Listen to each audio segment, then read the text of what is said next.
Greetings once again, Dragon Warriors. Duuz-Diz-Din back again with Super Dragon Ball Heroes. But this time, it's the Meteor mission. Last time it was the end of the restarted space-time tournament, with Goku and Xenogoku going head-to-head, and unlike in the animated version, we got to see them slowly power up more and more, diverging and all that. It was everything I could have hoped for. Even doing a better job, in my opinion, than the anime because of that slow progression, where they make it very distinct where the turning points for each character was. Because while Xenogoku had the Super Saiyan full power for limit breaker whatever, essentially the power-up he got for the Super Dragon Ball Heroes anime, current Goku has Ultra Instinct, and that was enough to get the critical knockout at the end. So while Eos and her warriors in black have decided to travel space-time for Eos to see if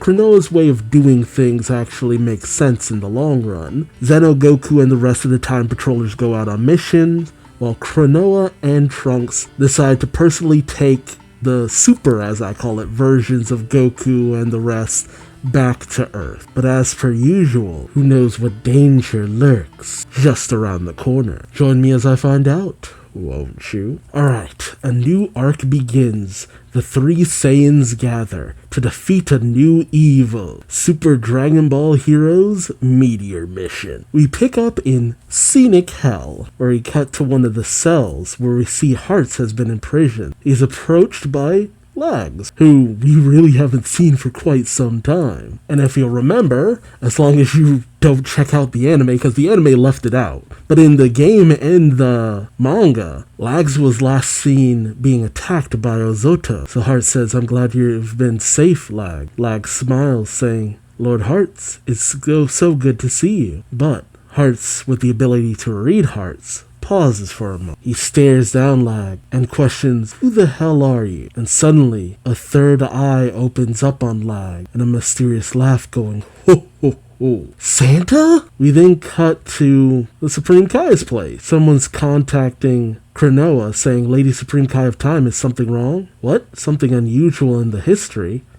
Toki's calm too. I don't see anything particularly unusual, but it's Gohan saying, "I'll try confirming with the time scrolls with everyone." And we see Zeno, Gohan, Goten, Vegeta, Pan, and Toki. Klonoa says, "You're a lifesaver, Gohan. I'll let Goku return earlier, so he should arrive at the Time's Nest soon." Gohan says, "Roger." And we then see Klonoa, Vegeta, Zeno, Trunks, and Goku all chilling out on the Supreme Kai's place. Gohan and Piccolo come walking up the walkway, with Gohan saying, "There's no one here. I went around once but haven't seen anything. Not Lord Kaio, not Pebbles, and not Gregory either." Goku says, "No good, huh? I don't sense their ki at all either." Trunks then states, "There's something unusual here too." Vegeta questions, "Is it a problem with those histories you manage yet again? Perhaps someone else like that insufferable bunch is planning something," as Vegeta thinks of Demigra, Fu,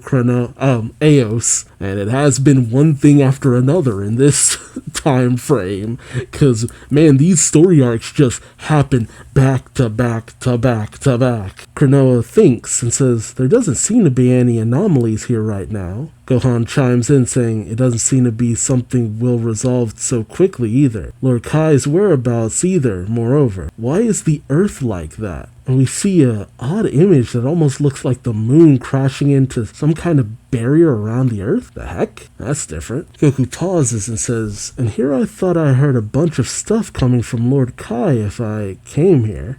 This ki." Suddenly they hear a rustling and turn to a nearby tree, only for King Kai to pop out and everyone to shout, "Lord Kai!" He waves at them. King Kai approaches Klonoa, as Klonoa says, "I'm so glad to see you, Lord Kai of the North. There are things I want to ask." But Goku thinks, "That's weird. Why couldn't I sense Lord Kai's ki energy?" Suddenly, a strange energy emanates from King Kai, shocking Klonoa, Gohan, Piccolo, Goku, and Trunks. But in an instant, Vegeta attacks King Kai, with King Kai blocking the strike, knocking him away from Klonoa. Vegeta gets into a battle stance, facing off against King Kai, with Vegeta saying, You had a killing intent. Who the hell are you? A third eye opens up on King Kai's forehead as he laughs. Ho ho ho. Man, Santa!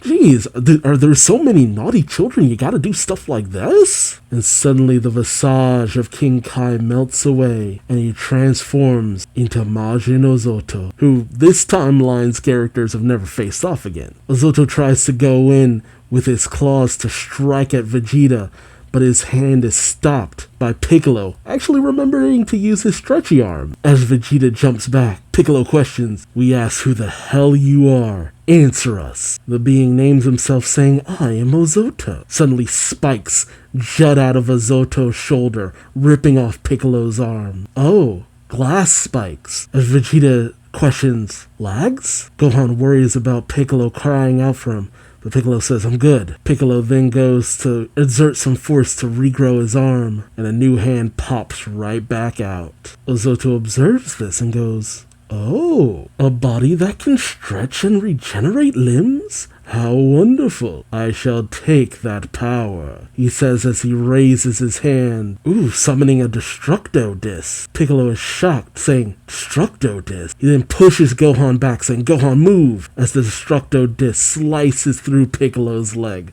Man, we are really maiming Piccolo in this one. But before Piccolo can do anything, Ozoto rushes him, and as Gohan calls out, "Mr. Piccolo!" Ozoto's arm turns into goo and starts to envelop Piccolo. Ozoto says, licking his lips, "Bon appetit," and Piccolo can only watch in horror as he's consumed by Ozoto's goo. Gohan cries out, "Mr. Piccolo!" and he rushes at Ozoto. Ozoto sees this and says, "A golden transformation. I think I have eaten this power along with the Earth quite recently. It was a very delicious planet," Ozoto says as he starts to melt down, transforming into Piccolo, complete with stretchy arm. Gohan is taken off guard as he shouts, "He changed into Mr. Piccolo?" And as Trunks cries out for Gohan, he's as consumed within the same pink goo. I assume pink, it looks like Majin Buu. Honestly, the way Gohan went out here, a lot better than in the anime. Like, Gohan kind of went out like a punk. The Trunks swoops in with his sword, cutting off the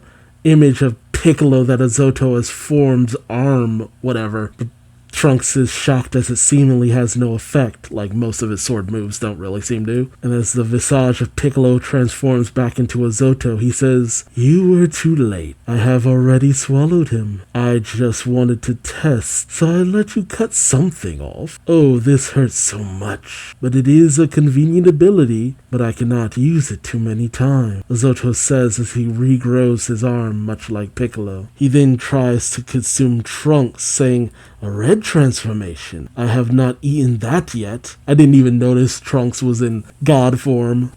But, he's using Hearts' ability. You see the usual indicator that Hearts' ability is being used. It makes sense. Hearts has a very unique ability. Ozoto instinctively raises his hand to block a Super Saiyan Blue Vegeta's punch, as Ozoto says, "I can hear you." And this is a hell of a skill set right now. Vegeta thinks, "He read my mind?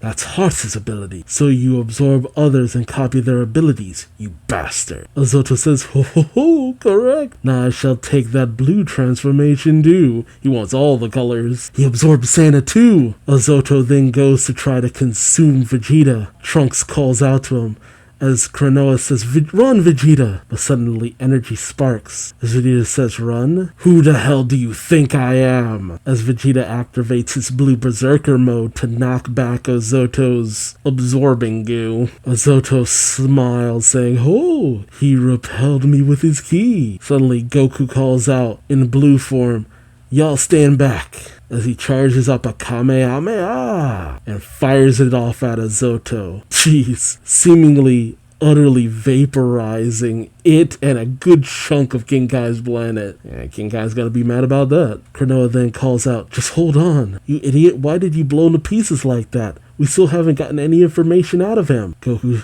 now transformed back, as well as the others, say, "My bad." Kranoa questions, "What are we gonna do about those he ate?" And while the four of them are discussing it, more so Klonoa admonishing Goku. We see a shadow forming behind a nearby tree in the form of Ozoto. Goku's Kamehameha is a direct hit on Ozoto, but behind them, a shadow looms. And with this, Ozoto has become incredibly powerful, actually showing that the sum of his parts make up a greater whole, something that I wish the Z-Fighters would kind of take to heart in most situations. And Klonoa's question still stands. How do you get back everything that he's absorbed? This feels almost like it might just take the Super Dragon Balls to take care of. Not to mention, this fight was actually a lot more tense than in the anime. Doesn't help that we were seeing in-game graphics for all of that, hoping, fingers crossed, that we get back to the regular animation with next episode. But even despite that, the manga still continues to kill it the most when it comes to this kind of content. Ozoto seems like a beast. He's got a great number of very capable powers, and like we've seen before, while Goku, Vegeta, Trunks, they all become very powerful, tricky tactics can sometimes get the jump on a more powerful opponent.